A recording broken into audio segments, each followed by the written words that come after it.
Bonjour, bonjour, j'espère que vous allez bien. Moi, c'est Abdel Salim Garba, je suis expert comptable et entrepreneur, initiateur de cette chaîne Réussir au pays. Bienvenue sur ma chaîne. L'objectif de cette chaîne, c'est de vous parler d'insertion professionnelle, d'entrepreneuriat, de vous donner de bons conseils en matière de développement personnel, parce que je suis convaincu que le développement de l'Afrique ne peut venir que par sa jeunesse et que la jeunesse africaine doit prendre ses responsabilités pour redonner les couleurs à ce continent. Alors aujourd'hui, je suis avec un entrepreneur, un jeune entrepreneur, encore une fois, qui en la personne de Bachir Lo, qui est un consultant qui a créé sa société de développement informatique aussi il y a quelques années. Et je l'ai invité sur cette chaîne pour qu'il vienne partager un peu sa jeune expérience avec nous. Et j'espère que cela pourra servir à certains d'entre vous, à l'audience, et que vous pourrez toujours avoir quelque chose quand même à prendre comme leçon dans cette expérience-là. Puis alors, bonjour Bachir, bienvenue sur la chaîne. Bonjour mon frère et merci beaucoup pour cette invitation-là. Merci pour l'occasion que tu me donnes de partager, comme tu dis, ma modeste expérience. Merci beaucoup Bachir. Alors Bachir, dis-moi un peu, c'est qui Bachir, quel est ton parcours académique, comment tu as commencé, quel est ton parcours académique? Alors, moi c'est Bachir Lo déjà, je suis développeur de métier et entrepreneur. Je suis cofondateur de Bichri Tech, une boîte comme tu dis qui évolue dans le digital, dont la mission principale est d'accompagner les entreprises de tout genre et même les particuliers dans leur processus de transformation digitale. Alors moi j'ai fait une formation en génie logiciel. J'ai eu mon bachelor en IT à l'Institut africain de management, option génie logiciel. Et après quoi, j'ai commencé à faire du freelance. J'étais développeur freelance avant de cofonder avec certains promotionnaires et amis la boîte dont on a parlé tout à l'heure, Bichri Tech. Oui, ça fait maintenant 3 ans qu'on est dedans.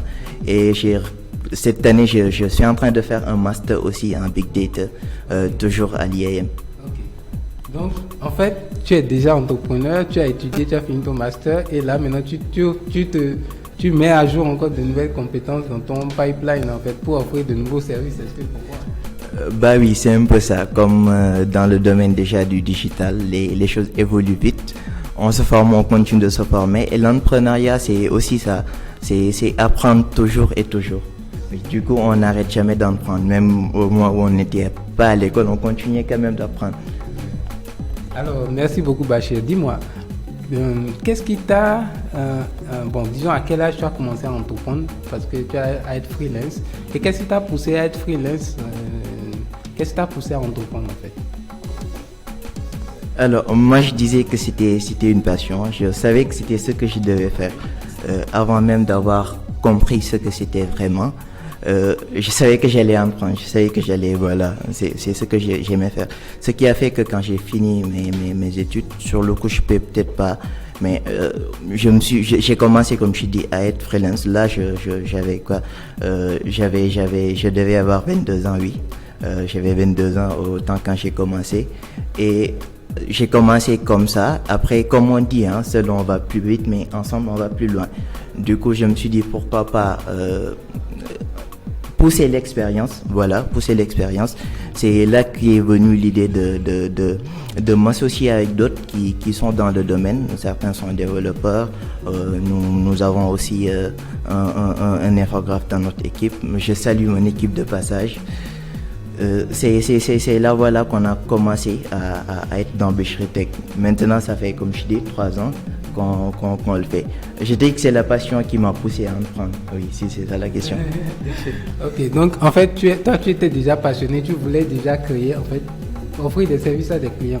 Alors bon, peut-être une question un peu pratique. Comme tu as dit 22 ans, tu étais freelance déjà. Comment tu as obtenu tes premiers clients? C'était pas facile. Dans notre environnement, malheureusement, on ne fait pas forcément trop confiance aux jeunes. Et quand on débute aussi, c'est tout à fait normal. On n'a pas cette légitimité-là devant les gens. Aujourd'hui, tu demandes à une personne, c'est-à-dire un projet qui va lui coûter de l'argent et surtout son temps. Du coup, quand il te connaît pas du milieu, quand tu as pas forcément de référence, c'est un peu compliqué. Mais on a été patient et persévérant et ça a fini par payer. Parce que c'est ça, au début, on prospectait tout normalement. Quand on voyait une entreprise qu'on pensait qu'il a besoin de nos services, on prenait soit le numéro ou on se déplaçait pour aller présenter ce qu'on faisait. Après, c'est quelque chose qui a toujours demandé de la patience. Parce que c'est vrai, au début, on comprend pas, on pense qu'on vient présenter l'offre et du tic au tac, la personne, on l'a converti, oui, il va signer. Alors que non, c'est pas ça. Parfois, ça prend du temps, beaucoup de temps même. Beaucoup de temps. Ça vous a pris combien de temps? En fait, quand on est entré dans l'aventure Bichri-Tech en tant que tel, on a eu la chance de démarrer avec un projet. On a eu dès le début un projet qui était notre premier grand projet qu'on a fait. Mais après, par la suite, on a pensé que les choses allaient se passer comme ça, que ça allait continuer comme ça, de projet en projet. Mais non, après, on est resté quelques fois sans avoir de projet. On est resté quelques fois des mois, disons, sans aucun rentrée d'argent. C'est pour ça que je dis il faut être aussi patient et savoir pourquoi on fait ce qu'on fait, quoi. Parce qu'à ces moments-là, c'est des moments toujours de doute. On se demande pourquoi on fait ça, pourquoi on va pas, parce qu'on a des opportunités qui se présentent devant nous. Alors qu'on reste là à vouloir poursuivre quelque chose. C'est pour ça qu'il faut vraiment savoir pourquoi on le fait. C'est ce qui te permet vraiment de rester. Alors c'est comme ça qu'on a commencé à proposer déjà nos services à toute personne qu'on pensait qu'il pouvait être intéressé. Ça n'a pas été facile, mais on a quand même eu nos premiers clients. Et à partir de ce moment-là, je pense que c'est là qu'il faut vraiment travailler. Parce qu'en fait, quand on a nos premiers projets, on n'a pas trop de références, c'est là qu'il faut vraiment faire le maximum pour satisfaire le client. C'est-à-dire lui être à la hauteur, quoi, être à la hauteur. Et les choses vont naturellement suivre. Tu vois que la personne, il va te recommander à une autre personne, et ainsi de suite. Une autre va voir que c'est toi qui as fait ça, il va te contacter et de fil en aiguille, les choses viennent. C'est juste ça. Okay. Donc, ce que je comprends, c'est que tu vas chercher des clients autour de ton réseau, tu en parles et tu t'assures que les rares clients, donc tu sais qu'il faut être patient parce que pendant plusieurs mois, vous n'avez pas eu de clients. Donc, c'est des difficultés financières. Sans rentrer d'argent, okay, comment tenir pendant ce temps-là? Tout ça aussi, c'est des questions. Quelles sont les autres difficultés que vous avez rencontrées en tant que Bichri-Tech, toi, dans ton parcours? Les difficultés, je dirais, déjà notre environnement. C'est-à-dire l'entrepreneuriat, c'est pas quelque chose qu'on comprend. On pense que quand on sort de l'école, ce qu'on devrait faire, c'est aller chercher un stage, ensuite un boulot, un CDD jusqu'à un CDI sans suivi et tout ça. Alors quand on choisit une autre voie, on est un peu incompris, quoi. Oui, ça je l'ai un peu vécu dans mon entourage. Pour te dire, il est arrivé à un moment où même je faisais croire à tout le monde que c'est parce que j'arrivais pas à avoir de boulot que je faisais ça, que je le faisais en temps de voir. Alors que c'était pas forcément ça. Les opportunités, ça me manquait pas franchement, mais c'était ce que je voulais, quoi. Et je suis quelqu'un de nature, je dirais, un peu têtu. Quand je veux faire quelque chose, quand je sais que c'est ça que je veux. Et en fait, j'avais une idée claire de ce que je voulais faire. Du coup, je savais que ça pouvait prendre du temps, ça peut être difficile, mais ça allait finir par payer. Autre chose aussi, je l'ai dit, malheureusement, en fait, dans nos pays ici, on ne fait pas forcément confiance aux jeunes. Oui. Quand on est jeune, c'est compliqué. Ça nous arrivait parfois, quand on prospectait au téléphone, tu vois que tout se passait bien, mais dès lors qu'on te reçoit et qu'on voit que tu es vraiment jeune et que, voilà, l'entrée, c'est vous. Là, tu vois une réticence qui commence à s'installer, quoi. Ça a été compliqué, mais bon, comme je dis tout le temps, quand on sait vraiment ce qu'on fait et pourquoi on le fait, je pense qu'on peut surmonter tout. Oui, je pense que si je peux dire, c'est entre autres ça les difficultés, quoi. Il y en a d'autres, mais je dirais ça.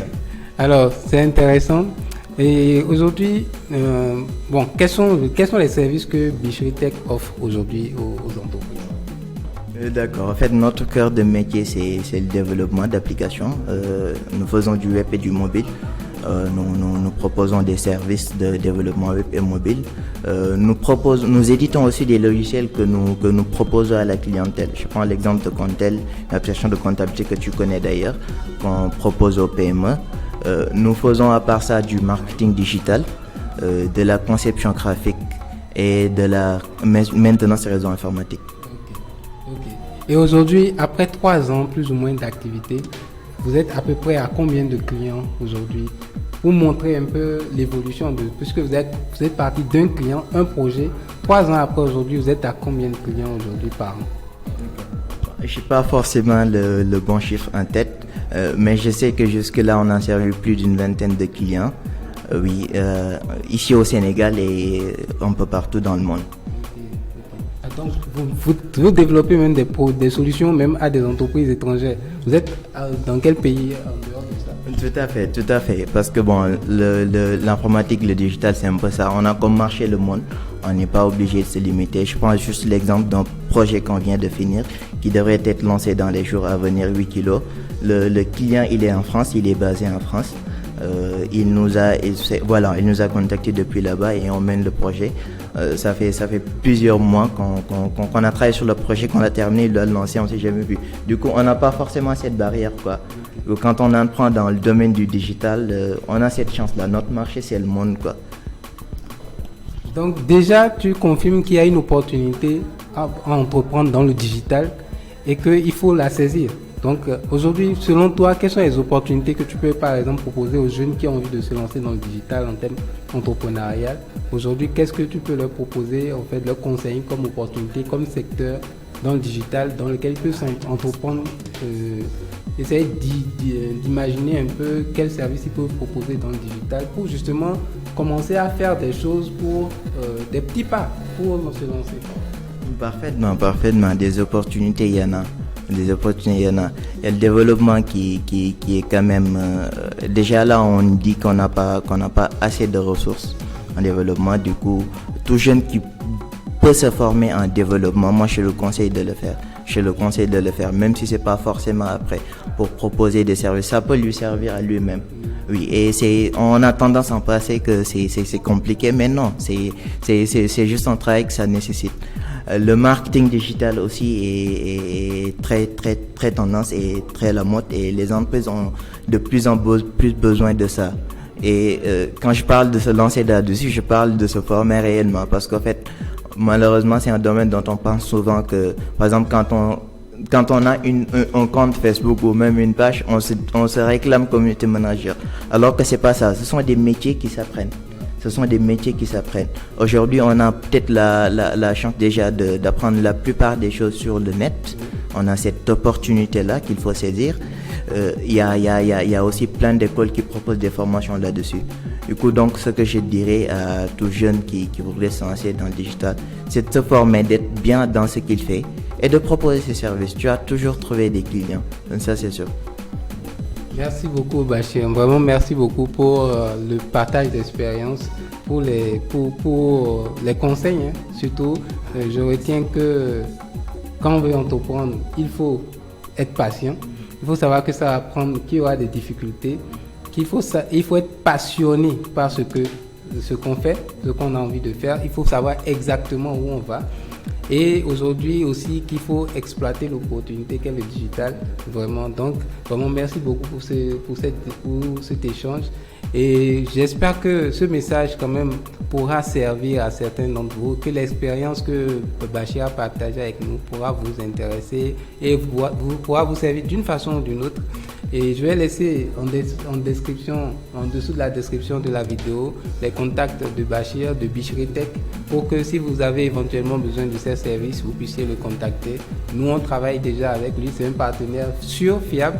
Et vraiment, il nous a réalisé déjà des travaux de très grande qualité. Donc, et franchement, on ne fait que le recommander aujourd'hui. Donc, sur cette chaîne, vraiment, on va faire la promotion le plus possible des entrepreneurs locaux qui, par la force des bras, par la volonté et par le travail, se font remarquer et vont changer ce continent.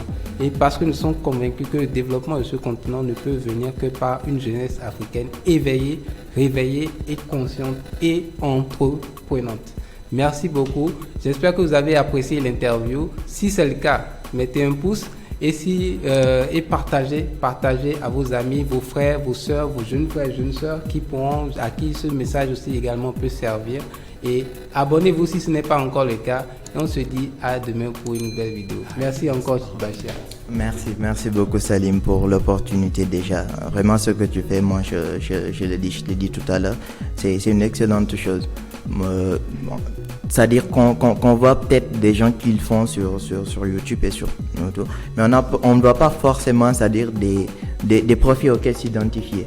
Du coup, ça c'est important pour montrer quand même aux jeunes que c'est possible, ce sont des gens comme eux qui le font. Pourquoi pas alors? C'est comme tu l'as dit, c'est juste la patience et savoir, faut aussi se dire la vérité, qu'il y aura des difficultés. C'est-à-dire quand on se lance parce qu'on est prêt à surmonter toutes ces difficultés-là. Parce que quand on se lance parce que, pour manque d'opportunité ou quelque chose comme ça, à la première difficulté, on abandonne. C'est ça. En tout cas, merci beaucoup encore pour cette occasion-là de partager notre modeste expérience avec vos abonnés. J'espère que ça va servir au moins à quelqu'un. Merci. Ce sera le cas. Merci beaucoup. Allez, et on se dit à demain pour une nouvelle vidéo. Ciao.